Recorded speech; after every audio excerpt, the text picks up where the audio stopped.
Assalamualaikum warahmatullahi wabarakatuh, adik-adik soleh-soleha.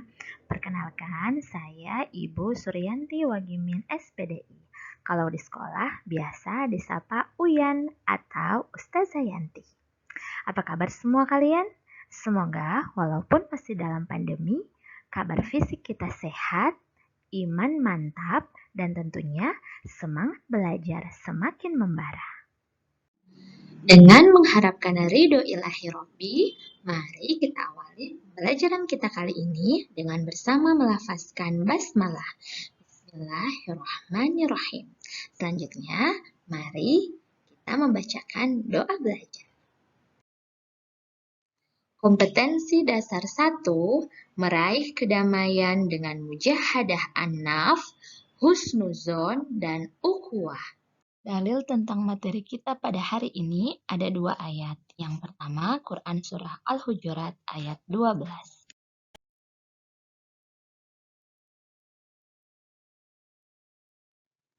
Asbabun Nuzul Quran Surah Al-Hujurat ayat 12.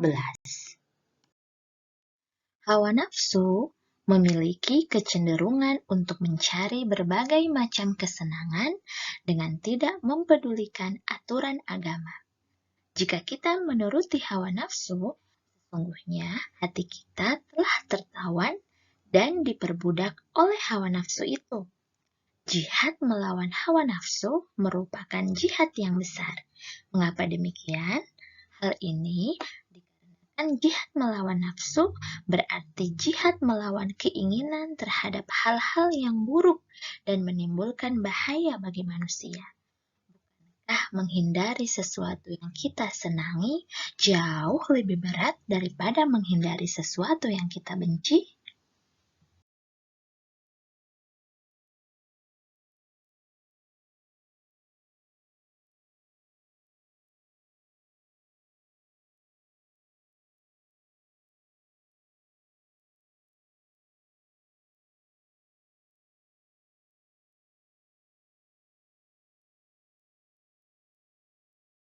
Perilaku mujahadah an-nafs. Karena seperti yang kita yakini bersama, tidak ada sesuatu pun yang diperintahkan oleh Allah dan tidak ada manfaatnya. Begitupun dengan mujahadah an-nafs. Sebelum kita merasakan pahalanya di akhirat, kita akan merasakan lezatnya selama di dunia. Selanjutnya, penerapan mujahadah an-nafs. Ini ada 4 poin yang dapat kalian latih setiap hari. Memang awalnya mungkin terlihat berat, tapi kalau sudah terbiasa setiap hari dilakukan, pasti akan terasa ringan.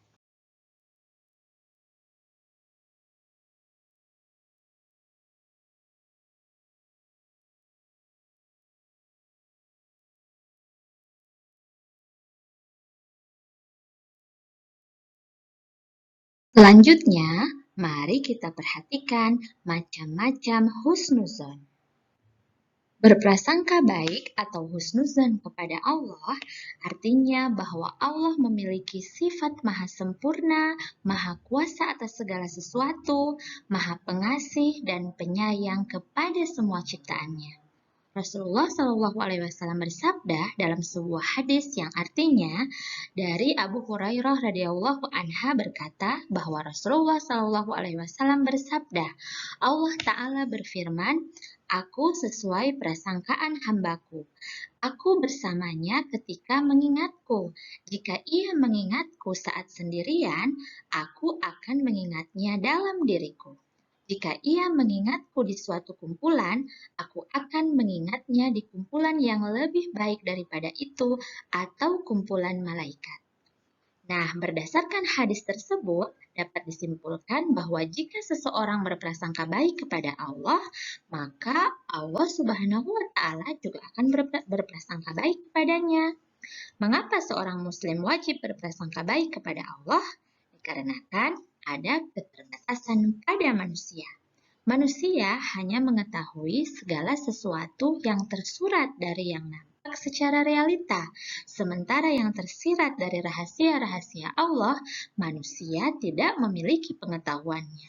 Untuk itu, manusia harus berprasangka baik, karena boleh jadi hasil pilihan yang diperoleh dari hasil analisa pikirannya dianggap baik, justru sesungguhnya berakibat buruk, atau sebaliknya, yang dianggap buruk sesungguhnya merupakan hal yang sangat baik baginya.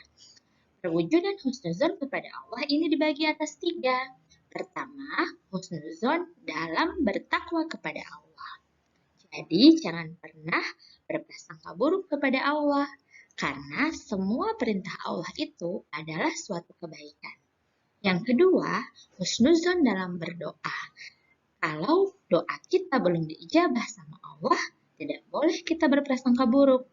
Bisa jadi belum waktunya, belum saatnya, atau memang akan digantikan Allah dengan hal yang lebih baik. Yang terakhir, husnuzon dalam berikhtiar dan bertawakal. Selama kita berjuang menggapai sesuatu, jangan putus asa, jangan lupa karena tidak ada hasil yang mengkhianati proses. Cara mudah agar kita dapat berhusnuzon kepada orang lain adalah dengan mengingat-ingat kebaikan orang lain kepada diri kita. Dan sebaliknya, kita mengingat-ingat keburukan yang telah kita lakukan kepada orang lain.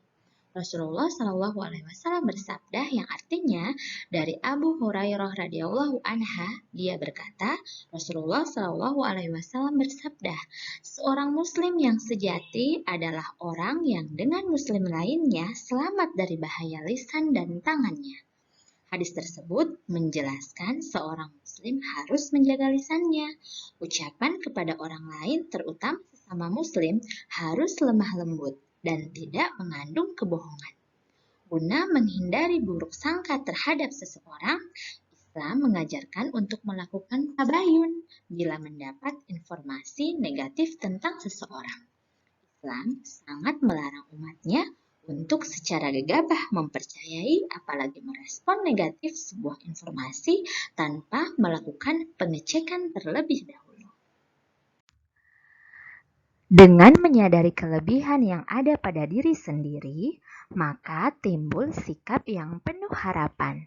Tidak mudah putus asa ketika menghadapi tantangan hidup, bahkan bersikap optimis dengan bekerja keras, kerja ikhlas, kerja cerdas, kerja mawas, dan kerja tuntas. Dengan menyadari kekurangan diri sendiri, maka berusaha untuk memperbaikinya dan menjadikannya sebagai sebuah kekuatan.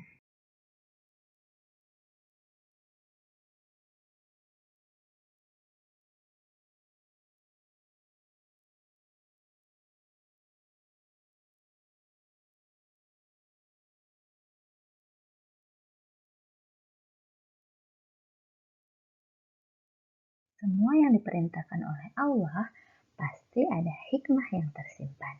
Berikut hikmah dari perintah berprasangka baik.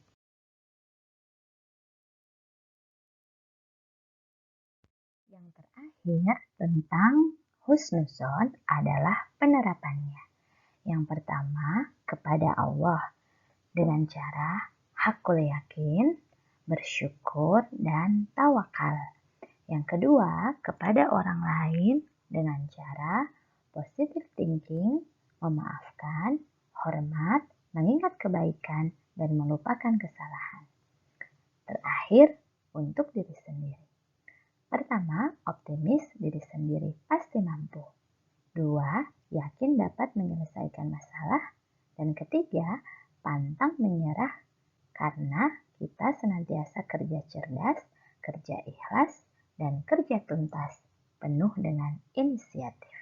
Kemudian, dalil tentang persaudaraan. Quran Surah Al-Hujurat ayat 10.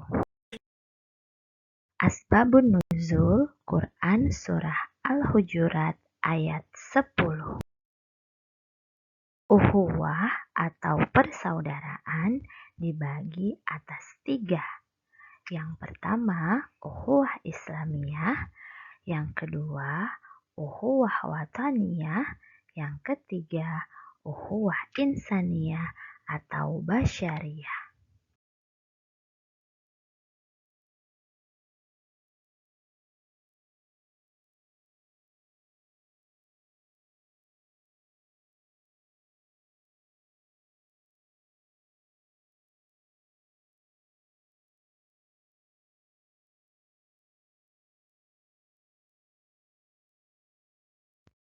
Selanjutnya, tingkatan ukhuwah. 4T ini harus dihafalkan ya. Ta'aruf, tafahum, ta'awun, dan takaful.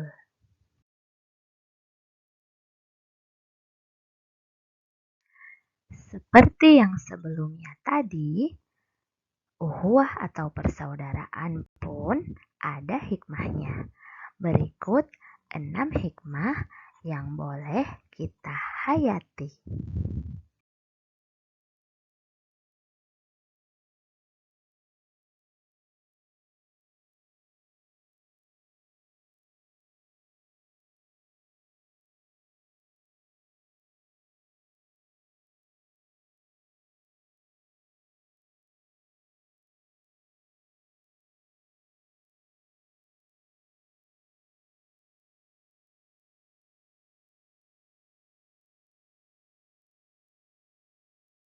Yang paling terakhir adalah penerapan perilaku persaudaraan atau ukhuwah untuk meraih hidup bahagia, tentunya di dunia dan akhirat.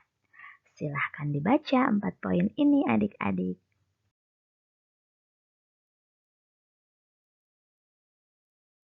Saleh-saleha, demikian slide materi kita hari ini.